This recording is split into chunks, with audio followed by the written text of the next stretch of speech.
yang mengatakan jika ada seorang bos rental mobil yang mengajaknya untuk berbisnis sehingga Yonggi mau diajak ke tempat sepi untuk bertemu langsung dengan bos rental tersebut. Dan inilah Kang Haesang, kita panggil saja Kang, bukan anak presiden, bukan juga seorang bos rental mobil, tetapi Kang ini adalah seorang penjahat berdarah dingin yang berniat untuk menculik Yonggi dan meminta tebusan kepada ayahnya yang seorang pengusaha kaya raya.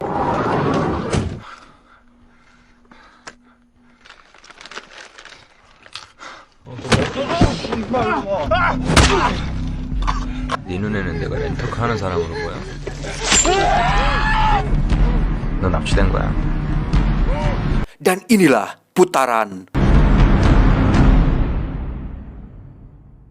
Beralih ke Korea, kita akan diperlihatkan sebuah situasi tegang tatkala ada seorang penjahat lulusan rumah sakit jiwa sedang mengancam seorang warga sipil menggunakan sebilah pisau. Tidak ada yang berani maju untuk menghentikannya, bahkan para polisi setempat pun agak ragu-ragu dan takut untuk melawannya. Dan ya, akhirnya jagoan kita semua pun muncul. Dialah sang detektif Ma Sok-du, kita panggil saja Ma Dong-suk nama aslinya. Satu-satunya detektif kepolisian yang memiliki tubuh besar dan punya sebuah tamparan kuat yang mampu membuat siapa saja yang ditaboknya langsung ngajeler atau pingsan seketika. Ketika semua orang takut untuk maju, Ma Dong-suk dengan santainya menyelinap dari jalan belakang yang karena ukuran tubuhnya terlalu besar dan kekar, akhirnya beliau ketahuan juga. Tetapi itu tidak menjadi masalah karena Ma Dong-suk tetap maju untuk menumbangkan pelaku bersajam tersebut. 칼 내놔. 위험하니까 칼 내려놓으라고.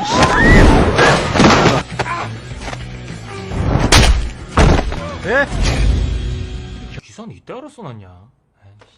아이고 괜찮아. 눈 가려가지고 난지 몰라. Singkat cerita, Ma Dong-suk terlihat sudah berada di kantor, di mana di situ kita akan diperkenalkan dengan seorang kapten alias atasan Ma Dong-suk bernama, kita panggil saja si kapten. Ini pematuknya.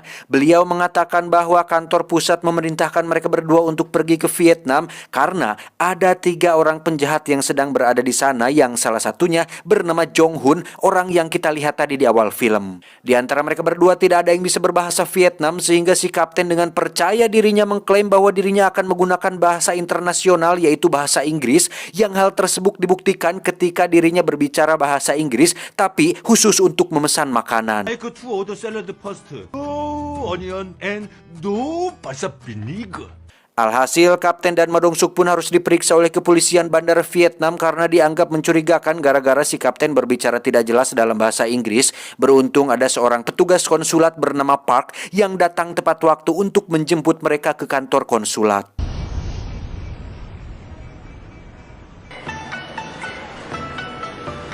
Kembali ke misi, si petugas konsulat mengatakan bahwa selama setahun ini sering sekali terjadi kasus orang hilang dengan modus penculikan, uang tebusan diberikan tapi korban tetap dibunuh, bahkan ada yang jasadnya masih belum ditemukan sampai saat ini. Tak ingin keluar dari tugas, si kapten pun menyuruh Ma Dong-suk untuk fokus saja pada target mereka, yakni si Jong-hun, di mana dia ternyata sudah menyerahkan diri dari tadi dan saat ini sedang berada di ruangan lain di kantor tersebut. 아유 얄밉게도 처먹네. Seperti biasa, seorang penjahat kecil atau amatir selalu merasa jago di depan Ma Dong-suk tanpa tahu apa hal mengerikan yang bisa diperbuatnya, sehingga ketika Jong-hun menolak buka suara mengenai keberadaan 2 temannya yang lain, Ma Dong-suk terpaksa meminta kaptennya untuk menutup CCTV karena sebentar lagi akan dilakukan sesi kejujuran untuk mengetahui seberapa kuatkah si Jong-hun ini bisa menahan tes kejujuran tersebut. 귀를 하나.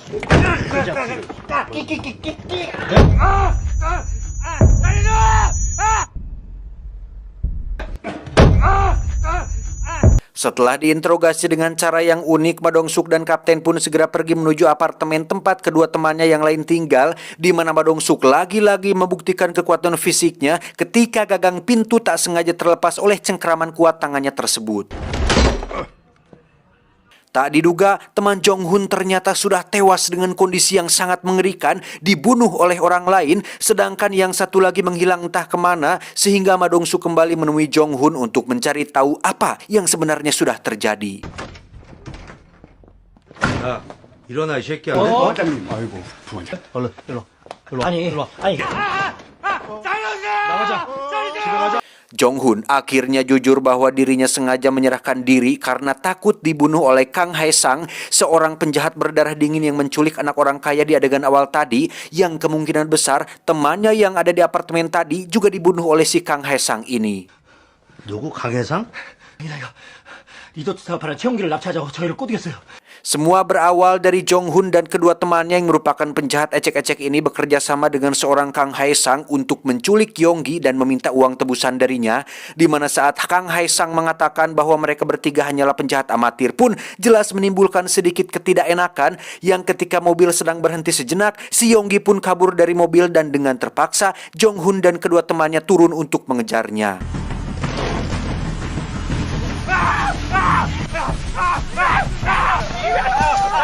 Saat sudah tertangkap itulah muncul si Kang Hae-sang yang nyerenteng membawa parang dan langsung mencincang Yonggi saat itu juga. Sontak hal itu menimbulkan kemarahan bagi Jong-hun dan kedua temannya karena niat awalnya hanya menculik, kok jadi brutal dan sadis seperti ini. Dengan tidak puguh-puguh, Kang Hae-sang dan satu partnernya pun membunuh teman Jong-hun dengan menggorok lehernya, yang akhirnya mengungkapkan siapakah sosok Kang Hae-sang ini sebenarnya. Ternyata adalah seorang pembunuh berdarah dingin yang juga merupakan pelaku atas hilangnya 13 turis Korea yang terjadi pada tahun ini. 대가리 하나 줄어서 좋지. Sadar bahwa Kang Hae-sang tidak akan segan-segan membunuh mereka berdua, Jong-hun dan satu temannya pun menurut-menurut saja ketika dia dan partnernya menyuruh mereka berdua untuk menggali tanah, di mana Kang Hae-sang sendiri yang memiliki perawakan kekar berotot pun memotong jasad tangan Yonggi dan mengirimkannya ke ayahnya untuk tetap meminta uang tebusan atas anaknya yang sudah meninggal. Senekat dan sebrutal itulah sosok si Kang Hae-sang ini, jadi jangan main-main.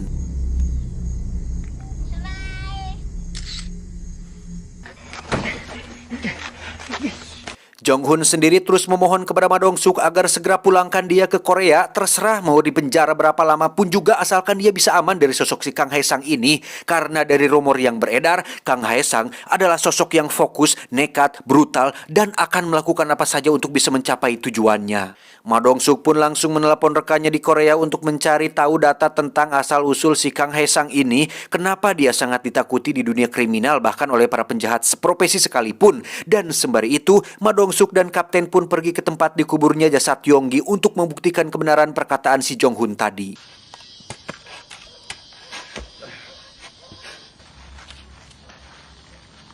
찾았다. 찾았어. Dan benar saja terdapat dua jasad, satu temannya Jong-hun dan satu lagi jasad si Yonggi, si anak orang kaya. Setelah polisi Vietnam mengurus semuanya, Ma Dong-suk mencoba menghubungi informannya untuk mencari tahu tentang sosok si Kang Hae-sang ini, di mana si informan tersebut mengatakan jika ada seorang preman Korea yang juga sedang mencari si Kang Hae-sang ini, yang siapa tahu preman tersebut mungkin mengetahui sedikit informasi tentang keberadaan si Kang Hae-sang saat ini. Beralih ke tempat lain, lebih tepatnya kediaman si Kang Hae-sang. Di situ kita akan melihat kemunculan sekelompok pembunuh bayaran di bawah naungan di Continental. Mereka semua dibayar dan diutus oleh ayah Yonggi, tentu saja untuk membunuh Kang Hae-sang dan membalaskan kematian putra satu-satunya. Di dalam apartemen mereka hanya menemukan koper berisi uang dan emas batangan hasil semua kejahatan Sang Hae-sang selama 1 tahun ini, sehingga sebelum Kang Hae-sang pulang, mereka pun mengamankan uang tersebut untuk dikirim kepada ayah Yonggi. 일단 돈부터 보내죠.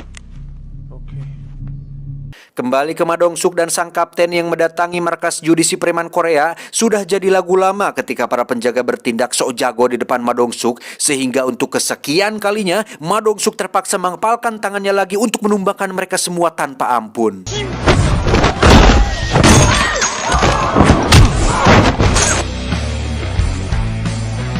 Si preman itu pun terpaksa menodongkan pistol yang bisa dengan begitu mudahnya direbut oleh Ma Dong-suk, sehingga dia akhirnya mau buka suara tentang kediaman si Kang Hae-sang ini, dan anak buahnya lah yang tahu di mana dia tinggal saat ini. 강혜상이 위치 파악해서 가고 있어.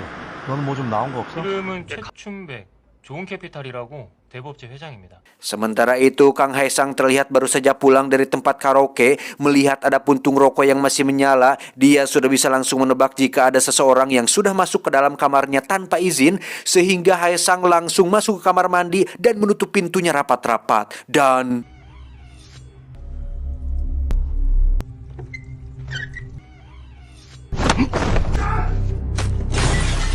Ya, Haesang dan satu partnernya nampak tidak takut dengan kelompok pembunuh bayaran tersebut, dan yang menarik adalah para pembunuh bayaran ini hanya dibekali dengan senjata tajam, bukannya senjata api, entah revolver atau Glock atau apapun yang bersifat peluru.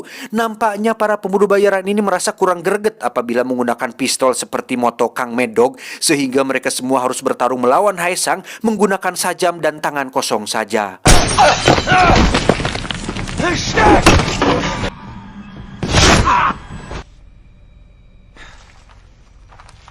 Menggunakan ponsel si pembunuh bayaran, Haesang pun menghubungi ayah Yonggi untuk bertanya kenapa uang dan emas batanganku diambil. Ayah Yonggi pun menjawab bahwa itu adalah bagian dari rencana balas dendamnya, dan beliau juga mengancam akan mengerahkan pembunuh bayaran lain untuk membunuhnya atas kematian putra tercintanya. Dan bukannya panik, Haesang justru dengan santainya mengatakan jika dirinya akan pergi ke Korea untuk mengambil kembali uang miliknya, dan sebelum itu dirinya akan mendatangi beliau dan membunuhnya dengan sangat-sangat keji. 다시 보내. 아니면 내가 한국 갑니다. Tak lama muncullah Ma Dong-suk dan si kapten yang baru saja tiba di sana. Mereka berdua langsung masuk ke dalam dan menemukan banyak sekali mayat bergelimangan, dan tiba-tiba ya, si kapten pun terkena bacokan parang, di mana untuk pertama kalinya Haesang akhirnya bertemu langsung dengan Ma Dong-suk. 2 lawan 1 tak masalah bagi Ma Dong-suk, dan terlihat sangat jelas jika mereka berdua bukanlah tandingan bagi sang polisi bertubuh penuh daging ini. Namun Haesang berhasil melarikan diri, sementara partnernya tertangkap dengan cara dibuat tak sadarkan diri.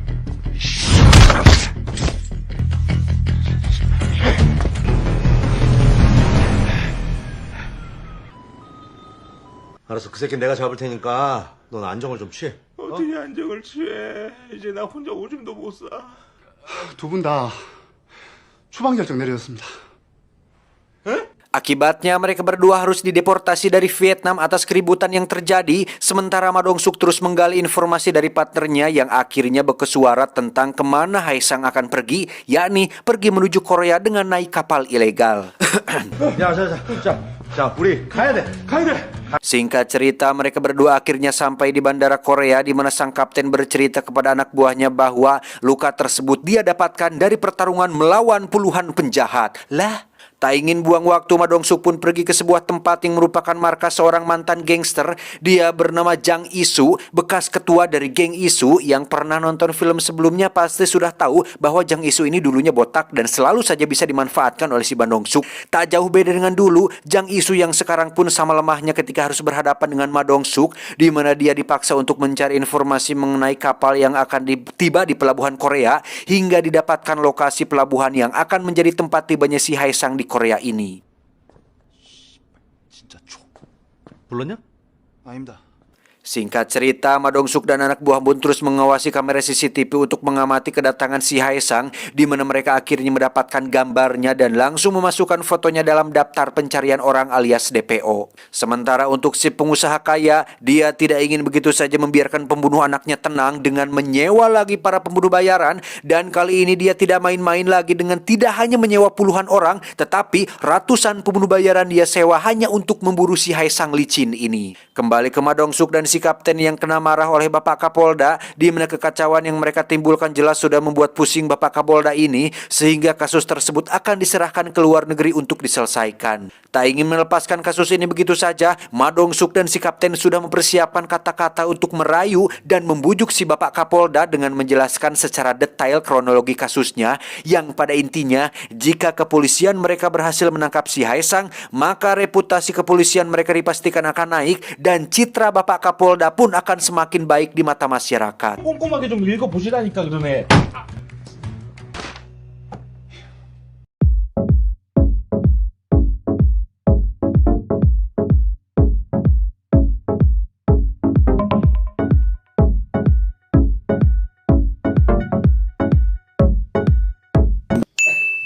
Setelah menemui Bapak Kapolda, Ma Dong-suk bersama anak buah pun pergi ke tempat si pengusaha kaya raya untuk memberi penghormatan terakhir kepada Yonggi yang sudah meninggal. Beliau bernama Kim, ibu dari Yonggi alias istri dari si pengusaha kaya raya tersebut, di mana beliau sangat berterima kasih kepada Ma Dong-suk yang sudah membawa jasad Yonggi kembali ke Korea, dan dia dipersilakan untuk mencicipi makanan yang ada di acara tersebut. 아니야, 너는 여기 최춘백 잘 감시하고 막둥이는 CCTV 좀 꼼꼼하게 확인해, 알았어? 네. Sementara itu kita akan diperlihatkan dua orang Filipina yang baru saja tiba di Korea. Mereka merupakan penjahat dan pembunuh kejam sama seperti si Haesang, dan justru kedatangan mereka berdua ke sini adalah atas undangan si Haesang yang membutuhkan bantuan untuk membawa kembali uang dan emas batangan yang telah si pengusaha ambil. Mereka berdua langsung pergi ke gedung tempat diadakannya upacara penghormatan almarhum Yonggi, di mana saat akan masuk, di situ mereka melihat ada sebuah mobil berisi 6 orang pembunuh bayaran yang sepertinya disewa untuk memburu si Haesang. Tanpa rasa takut akan kalah jumlah, mereka berdua pun dengan percaya dirinya membuka pintu mobil, yang sontak hal tersebut membuat ke-6 pembunuh bayaran ini terkejut. Loh, siapa antum? Tanpa banyak omong, mereka berdua langsung membunuh ke-6 pembunuh bayaran tersebut dengan hanya menggunakan parang dan sebilah belati. Sementara di lantai atas, si pengusaha terlihat baru saja akan meninggalkan acara dengan ditemani 2 bodyguard, di mana beliau akan sangat dibuat terkejut ketika baru menyadari jika salah satu bodyguardnya adalah si Haesang yang diam-diam sudah menyusup, sehingga ketika lift sedang melaju ke bawah, Haesang langsung membunuh bodyguard tersebut dan membawa pak pengusaha bersamanya. 강혜성입니다.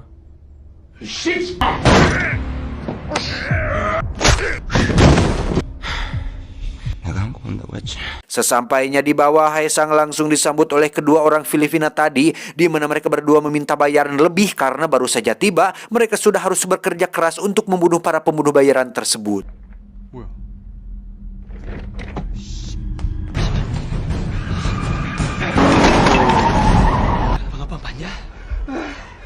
Alhasil, si pengusaha pun disiksa dan dipotong jempolnya sebagai video permintaan uang tebusan, di mana Haesang meminta uang tebusan sebesar $2 juta dan harus diantar langsung oleh istrinya, Ibu Kim, dengan hanya ditemani supir saja tanpa ada polisi yang ikut campur. 안 그러면 남편도 죽는데? 그랬으면 난 고맙지. 우리 내일은 잘해서 남편 한번 살려봅시다. Bingung karena wajah Ma Dong-suk sudah dikenali dan anak buahnya juga rawan untuk dikenali, Ma Dong-suk akhirnya meminta bantuan kepada Jang Isu, sang mantan ketua gangster, untuk jadi supir Ibu Kim, dan sangat mengejutkan, Jang Isu bersedia untuk melakukan hal tersebut. 진짜 족같네 진짜. Membawa uang sebanyak $2 juta tentu membuat Jang Isu ngiler dibuatnya dan sangat ingin sekali memilikinya karena bisa memulai kehidupan baru tanpa harus melakukan bisnis ilegal lagi. Namun saat ini dirinya harus fokus untuk jadi supir Ibu Kim sesuai perintah dari Ma Dong-suk. 형사님, Dalam perjalanan menuju lokasi penyerahan uang tebusan ini, Ma Dong-suk tentu sudah menyiapkan segala kemungkinan, dimulai dengan mengutus mobil pos berisi anak buahnya yang akan terus mengikuti dari belakang kemanapun Ibu Kim pergi, serta mengutus satu anak buahnya yang lain untuk melacak lokasi disekapnya si pengusaha, dan syukur-syukur bisa melepaskan si pengusaha sebelum Ibu Kim sampai di lokasi penyerahan uang tersebut. Tak hanya Ma Dong-suk, Haesang juga sudah mengirim kedua orang Filipina tadi untuk terus mengikuti pergerakan Ibu Kim, di mana mereka akan merebut uang tebusan tersebut di tengah jalan karena tidak ingin menyerahkan si pengusaha tersebut begitu saja.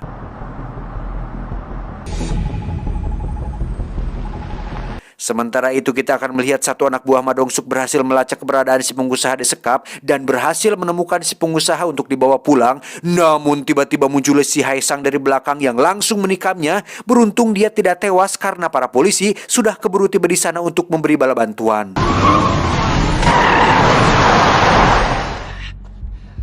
너 왜 그래?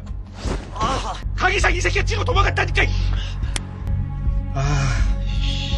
Dengan terpaksa, Haesang pun kabur menggunakan mobilnya, di mana dia langsung menghubungi kedua orang Filipina tadi untuk segera mundur karena polisi sudah keburu mengepung. Namun di sini terjadi sedikit selek ketika kedua orang Filipina ini curiga jika itu hanyalah akal-akalan si Haesang untuk menguasai uang tebusan itu sendirian, sehingga kedua orang Filipina ini tetap pada rencananya untuk mencegat Ibu Kim di tengah jalan. 씨발 새끼야. 아줌마 제껴.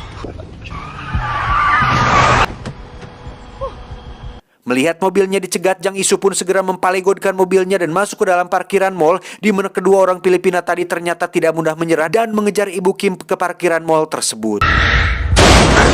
Ibu Kim pun meminta supaya Jang Isu segera kabur saja dan biarkan uang tersebut diambil oleh mereka. Namun Jang Isu tidak ingin membiarkan uang sebanyak itu diambil begitu saja, karena seperti yang saya katakan tadi, Jang Isu ini mantan kriminal juga dan ingin uang tersebut menjadi miliknya, sehingga dia nekat memilih untuk menghadapi kedua orang Filipina tersebut daripada kabur menyelamatkan nyawanya sendiri.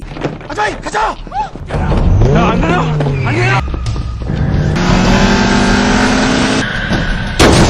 Jang Isu akhirnya berhasil kabur membawa uang tebusan tersebut, sementara satu orang Filipina itu pergi mengejar Ibu Kim dan yang satunya lagi harus berhadapan dengan dua orang polisi yang sudah tiba di sana.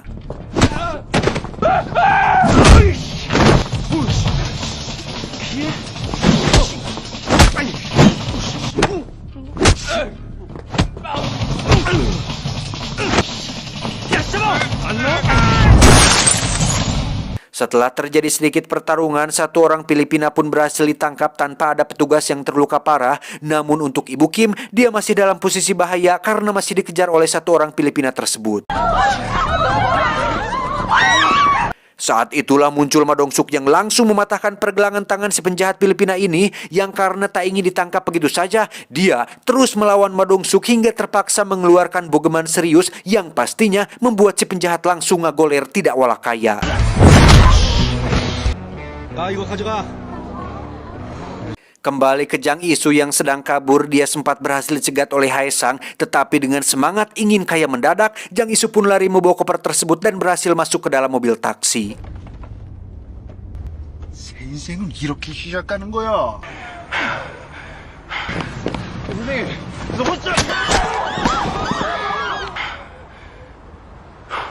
Jang Isu pun pergi ke pelabuhan dan menghubungi satu orang kapten kapal bermata satu alias Pecak, di mana kapten kapal ilegal ini merupakan kenalan dekat Hae Sang yang sebelumnya membawa Hae Sang datang ke Korea.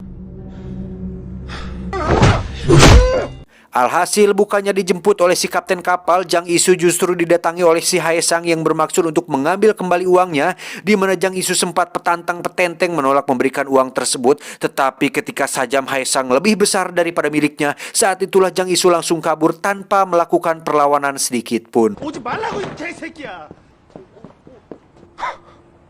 Hae Sang pun kabur naik bus Metro Mini, di mana Jang Isu yang sedari tadi terus mengawasi pun berinisiatif untuk menghubungi Ma Dong-suk dan memberitahukan kemana dia pergi, sehingga pelarian Hae Sang akhirnya diketahui dan tinggal mencegatnya di tengah jalan. Sendirian Ma Dong-suk pun menghentikan bus tersebut dan dengan santainya masuk ke dalam bus, menyuruh semua penumpang untuk keluar dengan tertib, juga sempat memberikan sedikit uang kepada seorang nenek-nenek tua untuk sekedar jajan micin dan permen karet merek Yosan.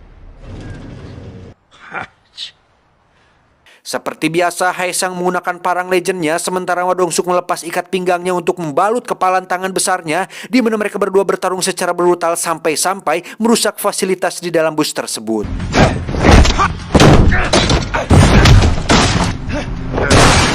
Dan seperti Anda lihat, Hae Sang tentu bukanlah tandingan seorang Ma Dong-suk, bahkan jauh di bawah Ma Dong-suk, yang meskipun Hae Sang berpengalaman dalam dunia kriminal, Ma Dong-suk jauh lebih berpengalaman karena pernah jadi personil di Eternal di Marvel Cinematic Universe.